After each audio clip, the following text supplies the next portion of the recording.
मम्मा, जंगल के सभी पक्षी घर बनाने की तैयारियां कर रहे हैं। जग्गू, टिक्की और किक्कू भी। सभी बच्चे बता रहे थे कि उनकी मम्मा घर बनाने की तैयारी कर रही है। मम्मा, हम घर कब बनाएंगे? हमारा भी तो घर बनेगा ना मम्मा। बारिशें और तूफान भी आने शुरू हो जाएंगी। जंगल में कितनी बारिशें पड़ती हैं। गुड़िया बेटी, आप चिंता ना करें। इस बार हम जंगल का सबसे मजबूत घर बनाएंगे, जो बहुत ज्यादा मजबूत होगा। वह बारिश और तूफान में भी हिलेगा भी नहीं। आप बिल्कुल भी चिंता ना करें। मम्मा, चले फिर हम आज ही टहनियाँ इकट्ठी करनी शुरू करते हैं। हाँ गुड़िया बेटी, आप दाना खा लें। उसके बाद हम दोनों जाकर सूखी लकड़ियाँ और सूखी घास इकट्ठी करेंगे। गुड़िया दाना खाती है और फिर वह दोनों माँ बेटी मिलकर सूखी घास और टहनियाँ इकट्ठी करने चली जाती हैं। दोनों माँ बेटी बहुत ज्यादा मेहनत कर रही थी। मम्मा, हम सबसे ज्यादा सुंदर घर बनाएंगे। हाँ गुड़िया बेटी, हम दोनों मिलकर इतना अच्छा घर बनाएंगे कि जंगल के सभी पक्षी देखते रह जाएंगे। ऐसे ही पूरे 2-3 दिन की मेहनत के बाद गुड़िया और रानू चिड़िया का घर बनकर तैयार हो जाता है। वह घर बहुत ज्यादा सुंदर लग रहा था, परंतु तभी वहाँ पर मिठू तोता आ जाता है। रानू बहन, क्या आपने सुना है जंगल के राजा सभी पक्षियों का घर देखने आने वाले हैं और जिनका भी घर सबसे अच्छा होगा राजा उन्हें बहुत अच्छा इनाम देंगे। इतना कहकर मिठू तोता वहाँ से चला जाता है। वहीं दूसरी तरफ एक कालू कौवा और एक गोरी कौवी रहा करते थे। वह बहुत ज्यादा चालाक थे। कालू जी, सुना आपने? वो मोटी चोंच वाला तोता क्या कह कर गया है? जंगल में जिन पक्षियों का घर सबसे अच्छा होगा उन्हें इनाम मिलेगा। कालू जी, ये इनाम तो मुझे ही चाहिए। मैं नहीं जानती कैसे भी कर आप मुझे ये इनाम दिलवा दें। गोरी, जरा घर देखो, अपना घर देखो। तुमसे मेहनत तो होती नहीं है, अच्छा इनाम कैसे लोगी? मुझे तो लगता है ये इनाम इस बार उस रानू चिड़िया को ही मिलेगा। वह बहुत ज्यादा मेहनती है और देखो जंगल में सबसे पहले उसने अपना घर भी बना लिया है। कालू जी, आप मुझे इनाम दिलवाएंगे या नहीं, मुझे बता दे। अगर नहीं दिलाएंगे तो मैं अपने मायके चली जाऊंगी। गोरी, तुम हर वक्त मुझे मायके जाने की धमकियाँ क्यों देती हो? दिला दूंगा, मैं तुम्हें इनाम जरूर दिला दूंगा। परंतु कैसे कालू जी? उस छोटी चिड़िया के होते हुए कौन हमें इनाम देगा? उसने तो बहुत अच्छा घर बनाया है। गोरी, अगर जंगल की सभी पक्षियों के घर हम खराब कर दें तो सबसे अच्छा घर तो हमारा ही दिखेगा। और तुम चिंता मत करो, कौन सा चील महाराज हमारे घर के अंदर आकर देखेंगे? वह तो घर के बाहर से ही देखेंगे ना। हम ऊपर से बाहर से अपना घर अच्छे से सजा देंगे। कालू जी, मेरे सुंदर पति, मानना पड़ेगा आपके अंदर तो बहुत ज्यादा दिमाग है, तभी तो मैंने आपसे शादी करी थी। ऐसा सोचकर वह दोनों पति पत्नी बहुत ज्यादा खुश हो रहे थे। रानू चिड़िया और उसकी बेटी गुड़िया ने जब ये सुना कि जिसका घर बहुत ज्यादा सुंदर होगा उसे इनाम मिलेगा, वे तो अपना घर सजाने में और ज्यादा व्यस्त हो जाते हैं। दोनों माँ बेटी मिलकर अपने घर को फूलों से सजा रहे थे। कालू जी, कुछ करें कालू जी, जरा देखें उस छोटी चिड़िया का घर कितना ज्यादा सुंदर लग रहा है।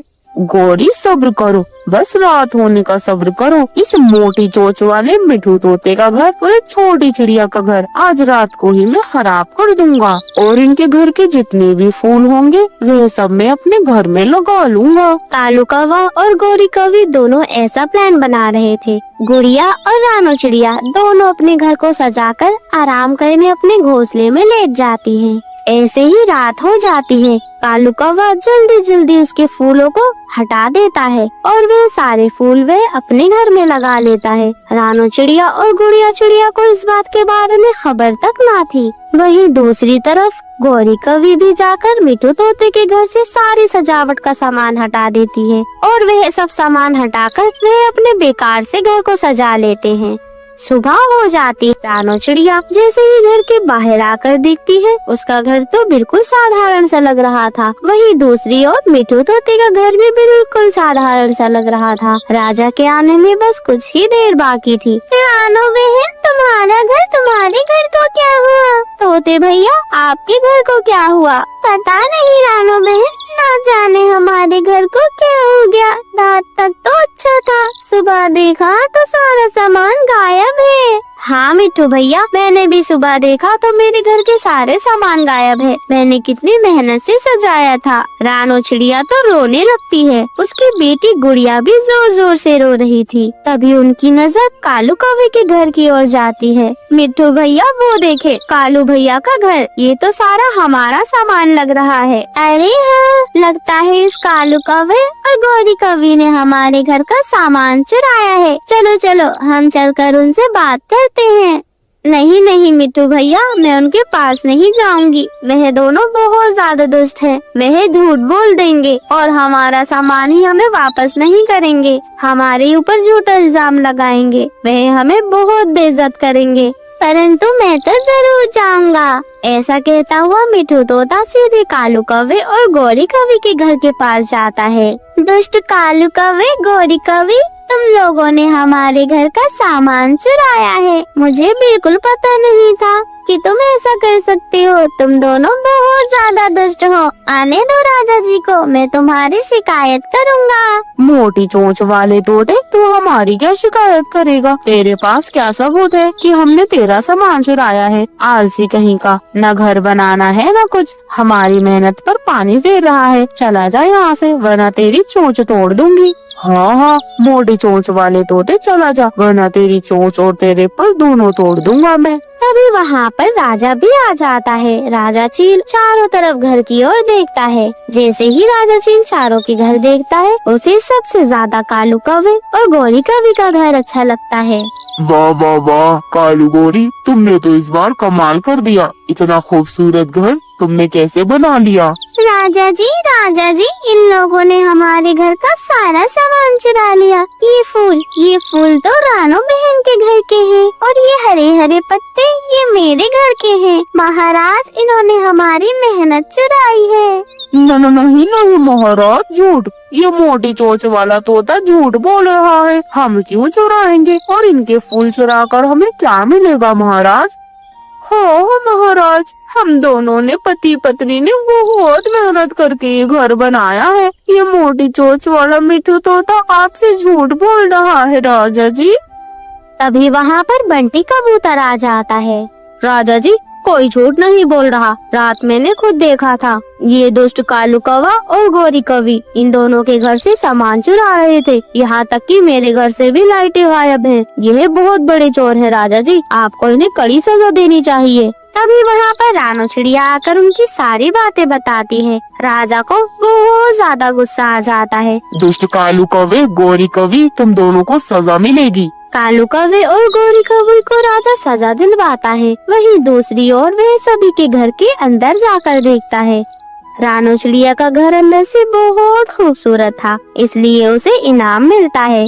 ऐसे ही रानो चिड़िया की मेहनत रंग लाती है और वह उस इनाम को जीत जाती है। गुड़िया भी बहुत ज्यादा खुश थी। मम्मा, हमने कर दिखाया मम्मा, देखें हम जीत गए, हमें इनाम मिल गया। आखिर हमारी मेहनत रंग लाई मम्मा जी। हाँ गुड़िया बेटी, मेहनत करने वालों के साथ हमेशा ऊपर वाला होता है। ऐसा तो होना ही था। बुराई का हमेशा अंत होता है और सच्चाई की जीत होती है। कालू गौरी अपना दिमाग कितना भी क्यों न लगा ले, परंतु जीत हमेशा आखिर में सच्चाई की ही होनी है।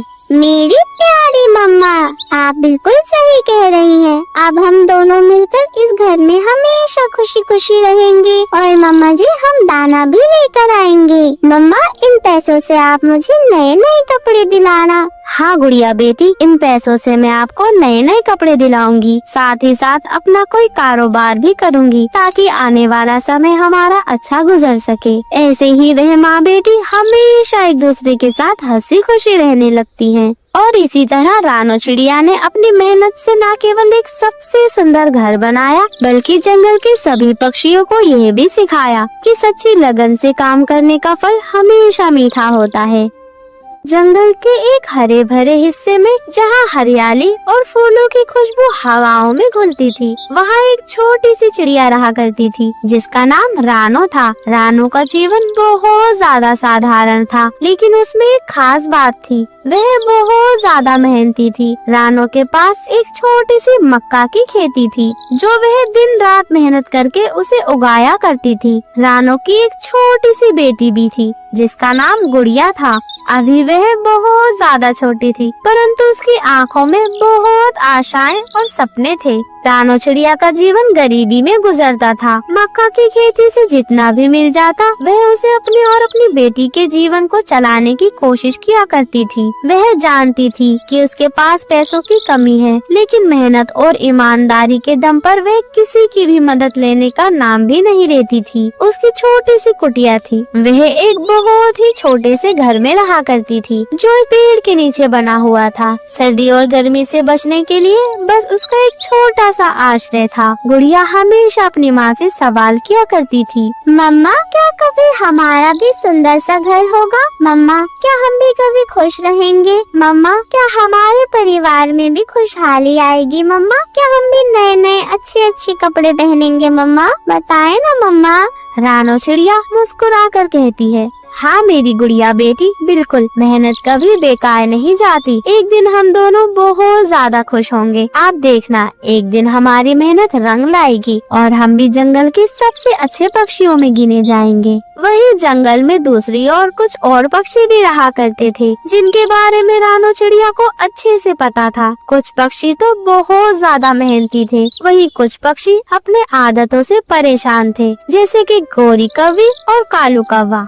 गोरी कौवी और कालू कौवा दोनों पति पत्नी थे। वह दोनों एक साथ रहते थे। वह दोनों बहुत बड़े कामचोर थे। सुबह होते ही कालू कौवा जंगल के अन्य पक्षियों के दाने चुराने निकल जाया करता था। वह दोनों किसी की भी मेहनत का फल छीनकर उसे अपना बना लेते थे। जंगल में हर कोई इन दोनों से परेशान था, लेकिन वे किसी की भी नहीं सुनते थे। कालू कौवा अपनी चतुराई से ये काम किया करता था और गोरी कौवी भी उसकी मदद किया करती थी। कालू जी, आखिरकार ये सब हमारी मेहनत का ही फल है।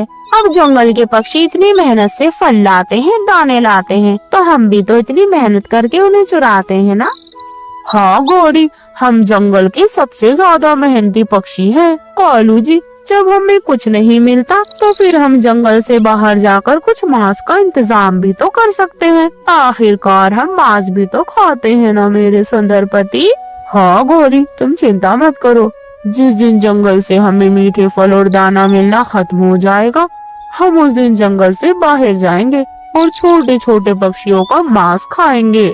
वही जंगल में एक बहुत ही खतरनाक जालिम चील भी रहा करती थी। चील किसी न किसी पक्षी पर हमला कर देती थी। वह कमजोर और छोटे पक्षियों को बहुत डरा डरा कर मजा लिया करती थी। जंगल के सभी छोटे छोटे पक्षी हमेशा डर के साए में रहते थे, क्योंकि चील कभी भी आकर उनका शिकार कर सकती थी। रानो चिड़िया और गुड़िया भी चील से बहुत ज्यादा डरते थे।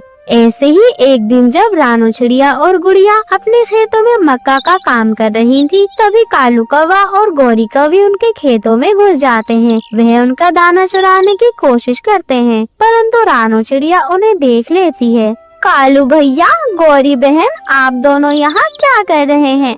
आप हमारी मेहनत चुराने आए हैं? मैं आपको ऐसा हरगिज नहीं करने दूंगी। मैं बहुत मुश्किल से मेहनत करती हूँ। मेरी छोटी सी बेटी गुड़िया मेरी इसमें मदद करती है। मैं आपको अपनी मेहनत इतनी आसानी से चुराने नहीं दूंगी। तभी वह दुष्ट कालू कौवा हंसते हुए बोलता है, छोटी चिड़िया, तुम्हें क्या फर्क पड़ता है? ये तो हमारी आदत है, आदत। हम किसी से नहीं डरते। तुम्हारे इस छोटे से शरीर से तुम्हें लगता है हम डर जाएंगे और यहाँ से चले जाएंगे, तो ये तुम्हारी बहुत बड़ी गलतफहमी है। हाँ, छोटी चिड़िया, दफा हो जाओ यहाँ से। ये हमारा काम है। अगर तुम्हारा काम है इनको उगाना, तो हमारा भी काम है इनको खाना। क्यों कालू जी? हाँ मेरी सुंदर पत्नी, तुम बिल्कुल सही कह रही हो। छोटी चिड़िया, हमारे रास्ते से हट जाओ और हमें कुछ दाना लेने दो। छोटी चिड़िया, तुम तो बेवकूफ हो, बेवकूफ। क्यों तुम इतनी मेहनत करके खुद को तकलीफ दे रही हो? तुम जैसे छोटे पक्षी कुछ भी नहीं कर सकते। अब हटो यहाँ से। परंतु रानू चिड़िया ने हार नहीं मानी। वह हिम्मत दिखाती है। कालू भैया, गौरी बहन, जो मेहनत करता है वह कभी नहीं हारता। कालू भैया, गौरी बहन, मैं आपको अपनी मेहनत इतनी आसानी से नहीं ले जाने दूंगी। हम आएंगे और तुम्हारी मेहनत को लेकर भी जाएंगे। चले कालू जी अभी यहाँ से। मैं इस छोटी चिड़िया के मुंह नहीं लगना चाहती। ऐसा कहकर वे कालू कौवा और गौरी कौवी वहाँ से चले जाते हैं। परंतु रानू चिड़िया हिम्मत नहीं हारती। रानू चिड़िया एक तरीका अपनाती है और वह मक्का के दानों को छिपा देती है। कालू कौवा और गौरी कौवी उनकी मेहनत को देख ही नहीं पाते। ऐसे ही वह पति पत्नी दाने की खोज करते करते थक जाते हैं, परंतु उन्हें दाना नहीं मिलता। उनकी दाना चुराने की कोशिश नाकाम रह जाती है। तभी रानू चिड़िया उनके पास आकर उन्हें समझाती है, कालू भैया, गौरी बहन, सच्ची सफलता हमेशा मेहनत से मिलती है, किसी का दाना चुरा कर नहीं। ऐसे ही वह कालू और गौरी अपना मुंह लटकाकर वहाँ से चले जाते हैं। कालू जी हार गए, हम उस छोटी चिड़िया से हार गए।